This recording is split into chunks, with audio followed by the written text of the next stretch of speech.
Welcome to Positive Atheism English channel.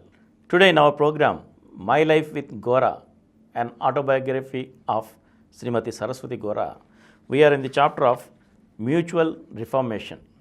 I shall continue it from where I have left in the last episode. Gora believed that if Harijans, Girijans and backward castes could excel in their education, the caste system would be destroyed and we could easily achieve social equality, and thus the hegemony of the upper caste will be loosened. So he helped anyone who showed any interest in education.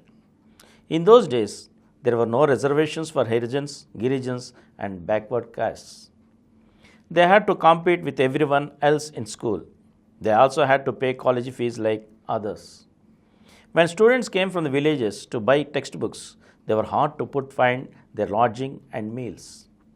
In those contexts, Gora not only helped them but encouraged others to help them.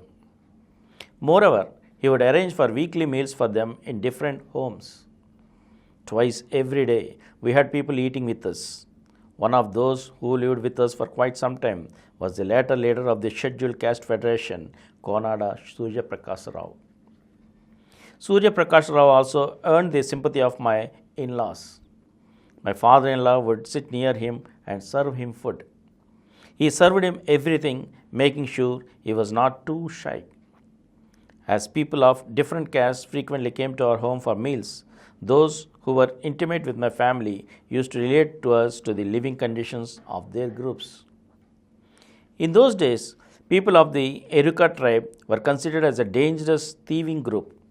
Under the Criminal Tribes Act, their condition was intolerable. It was a good social education to learn directly from those who suffer from such problems. It was about that time that Gora, with the help of some students, conducted an adult school in Achyutapuram, which was the quarters for the untouchables. I too used to go there sometimes to speak to the women. At least twice every month, Gora led students to the nearby villages on Saturdays and Sundays for excursion. He would talk to the students about the trees, plants, their vegetables and fruits for fun. We used to take tamarind rice or cooked cream of rice with us. I too used to go if there were girls in the group. These excursions acted not only as classes to learn botany, but also as camps to educate about social issues. We all moved together as a family wherever we went. It was quite novel in those days to take boys and girls together with us. Normally, girls would be limited to the kitchen, jewelry, saris, beauty decorations, worships, and prayers. Even if they went to school or college, there was not much difference otherwise in their lives. But with their participation in the meetings held in our home, going on excursions, and discussing various issues, there was a significant change in the girls too. Among those who came to our house were Challapalli Saraswati, who is currently playing a prominent role in the State Red Cross, the late Dr. Janaki Bai, Kuchumanchi Ramanamma, and Leelavati, and Sarojini, the younger sisters of Gora's classmate Vidyasagar, and such. We used to take our children Manorama and Lavanam with us. The girls mostly took care of them. We encouraged those students who had been married to bring their wives to the excursions.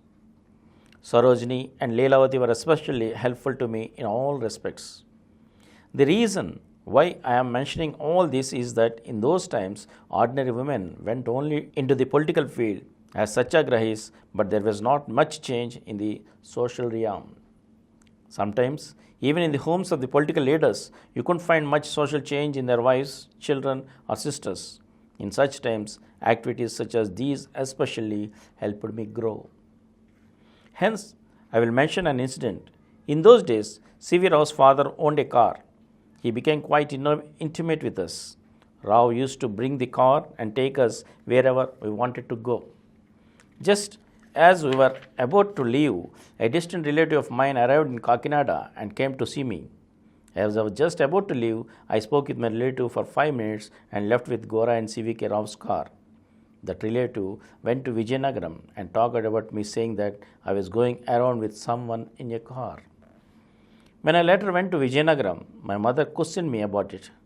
When he came to see me, my relative did not notice that the person who was sitting with me in the back seat of the car was Gora. In those days, cars were very rare, so he wondered where we could get a car. My mother smiled after she learned the details of the incident because everyone in my parents' family knew C.V.K. Rao as he went to Vijayanagaram once or twice. C.V.K. Rao treated Gora more like the elder brother than a teacher.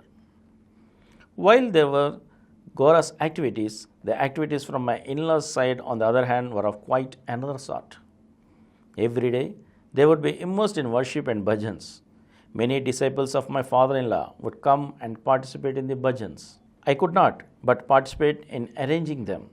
So I found it very hard to satisfy Gora on the one hand and my in-laws on the other. When there was a problem in the household, Gora would often leave home and go out. As I was part of a joint family and the daughter-in-law of the house, I could not leave. So I would help in the cooking and other arrangements. But instead of keeping a watch for the whole night, I would take a break for an hour or two and go to my room and sleep. So those who visited our home did not find me at odds. By sleeping an hour or two, I could thus also break the custom of keeping watch all night. Thus, I tried to adjust to both the worlds. The father-in-law and mother-in-law would ask my younger sister-in-law, Samaram, to perform worship. I couldn't help participate in it. It fell to my part to put the vermilion mark on the foreheads of all the women who came for the party and say hello to them and to distribute treats to them. I tried to persuade Gora that as my father-in-law didn't object to what we were doing and we must cooperate in some things. But I never participated in any festival celebrations of worship for myself. When everyone else was doing strict fasting, I could make some coffee for myself and drink. Thus, they would clearly know that I wasn't fasting. When the elders go home distance with us, especially when we live in a joint family, it is essential that we cooperate with them and live amicably. In 1932, my third offspring, second daughter, was born. Those were the days when, after the agreement between Gandhi and Irwin, Mahatma Gandhi went to London as the sole representative of Indian National Congress. That's why we named our daughter Maitri, which means friendship. Maitri too was born under a pacificatory constellation, but everyone was fine after she was born. Ever since my father-in-law and mother-in-law moved in with us, they rented their house. However, my father-in-law gave away the house to the wife of my elder brother-in-law, who went away to Ceylon. Gora interfered in the matter to some degree. Gora and I thought that we would build a tiled house in the same site in the place of the hut we were currently living in and give to my father-in-law.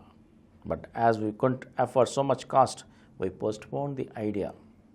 Nevertheless, we told my father-in-law and mother-in-law that they should treat the hut we were living as their own and feel free to make any changes they wanted and live there happily.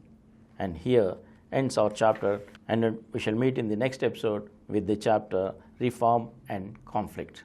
Thank you. For more videos, please subscribe to our Positive Atheism English channel presented by Samaram channels, which has crossed more than 20 crore views. Please like, subscribe and share our videos, and for notification of our new videos, please click the bell icon.